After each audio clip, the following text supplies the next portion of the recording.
Welcome to this video tutorial of my Tetra-Box.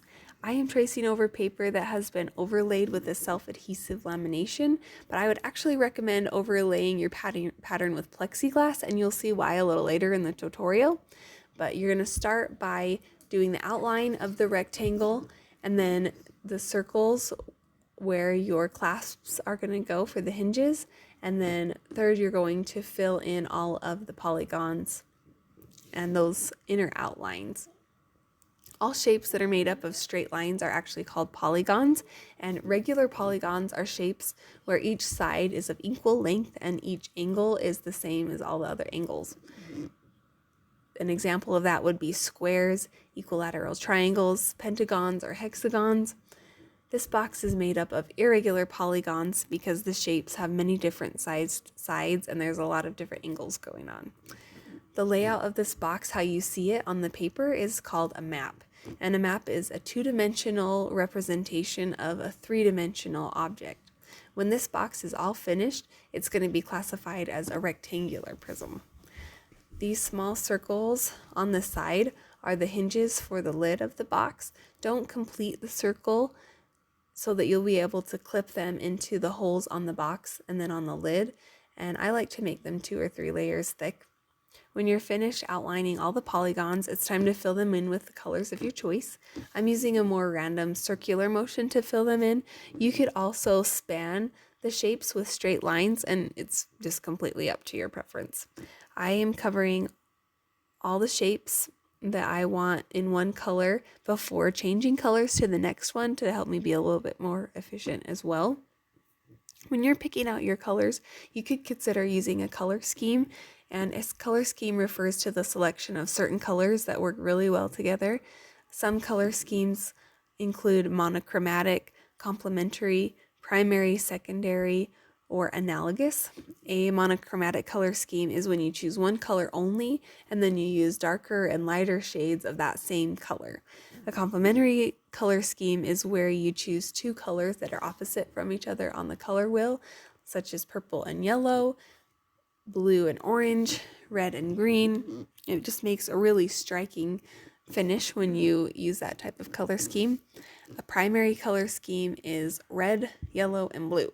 The secondary color scheme is orange, purple, and green.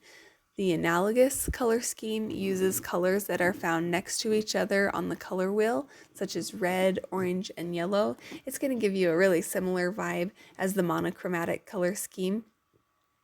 When you do finish filling in all the sides, lift up one side and weld it to the bottom along the seam inside the box. You can use another 3D object to make sure that it stays square while the filament has time to cool down. And you'll just repeat that same process for all 4 sides. And I'm just going to remind you here that this video is way sped up. It's about 2.5 times faster than real time.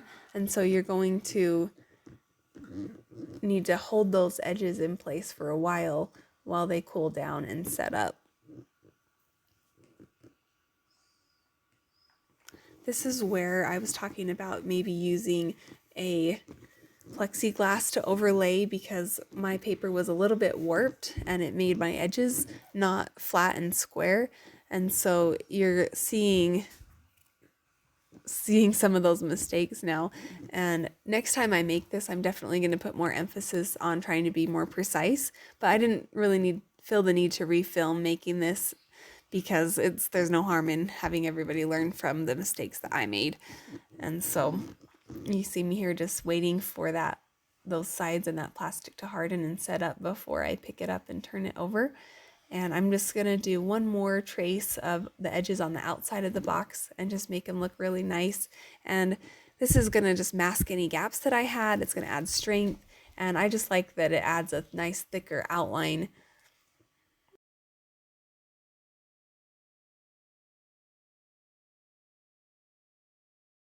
When I get done with these edges, it's going to be time to clip on those circular clasps.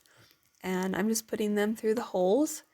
And then I will grab the lid and put the lid on as well.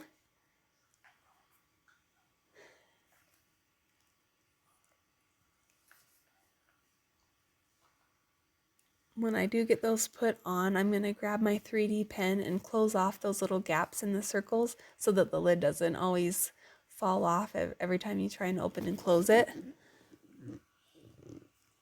And once you have that done, it's time to find some treasure and put it in your box and enjoy your Tetra-Box.